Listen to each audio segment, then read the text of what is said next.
আমি আমার দুই ছেলে মেয়ে সত্যিকার অর্থে আমি জানি না আমি বাবা হিসাবে কতটুকু আমার ছেলে মেয়েদের দায়িত্ব আমি গ্রহণ করতে পারছি। বাবা নামটাই হলো একটা আবেগ। কতটা ভালো কাজ করতে পেরেছি জানি না, কিন্তু ঈশ্বরের আশীর্বাদে বাবা হিসাবে আমি খুবই গর্বিত এবং ঈশ্বরকে ধন্যবাদ যে আপনারা আপনাদের ছেলে মেয়েদেরকে মিথ্যা কথা বলতে শিক্ষা দিবেন না, এই আমার অনুরোধ। আমার নাম আলেক্সিয়াস রড্রিক্স মুকুল, বাড়ি হলো নাটোরের ভবানীপুরে, তদানীন্তন বনপাড়া মিশন। তো আমি এখন তেজকুনিপাড়ায় থাকি। আমি আমার দুই ছেলে মেয়ে সত্যিকার অর্থে আমি জানি না আমি বাবা হিসাবে কতটুকু আমার ছেলে মেয়েদের দায়িত্ব আমি গ্রহণ করতে পারছি, ঈশ্বরের দেওয়া গুরু দায়িত্ব।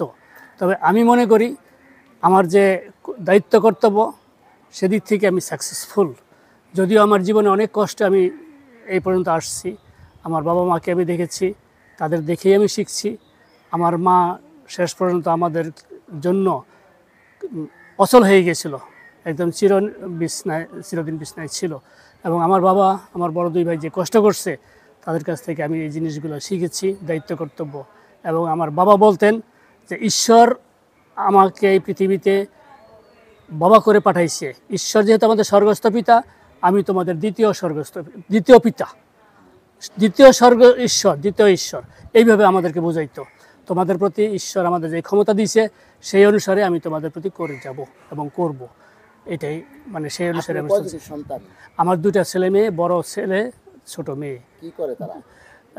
ছেলে এখন কিছুই করে না, আগে অটোবির ম্যানেজার ছিল। এখন মেয়ে ব্র্যান্ডবিতে HR অ্যাডমিন হিসেবে কাজ করছে। আপনি কি বাবা হিসাবে ছেলে মেয়েদের নিয়ে কি খুশি? খুবই খুশি, খুবই খুশি। বাবা নামটাই হলো একটা আবেগ।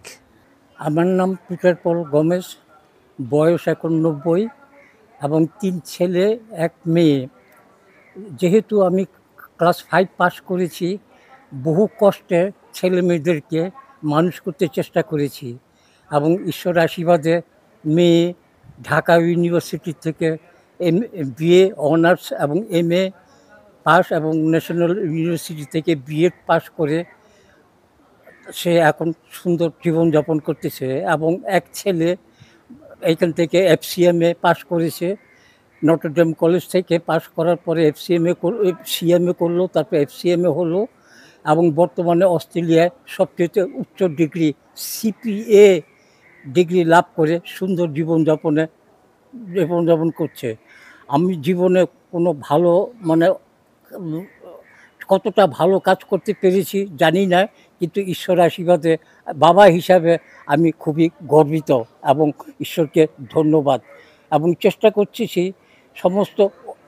চেষ্টা করি এবং প্রার্থনা করি ঈশ্বর যেন সমস্ত খ্রিস্ট ভক্তদের সবাইকে ভালোভাবে সুস্থভাবে রাখে এবং ধর্মীয় বিশ্বাস, অভিভাবক হিসাবে ধর্মীয় বিশ্বাস এবং সামাজিক মূল্যবোধ বিষয়ক শিক্ষাদানে নিজ সন্তানদের যদি লালন পালন করতে পারে, তো অদূর ভবিষ্যতে তারাই এই দেশকে আরও উন্নতির পথে এগিয়ে নিয়ে যাবে। ঈশ্বরকে ধন্যবাদ।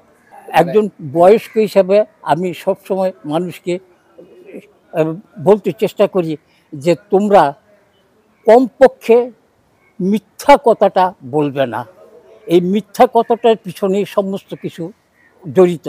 সুতরাং আমি আবারও অনুরোধ করি যে আপনারা আপনাদের ছেলে মেয়েদেরকে মিথ্যা কথা বলতে শিক্ষা দিবেন না, এই আমার অনুরোধ।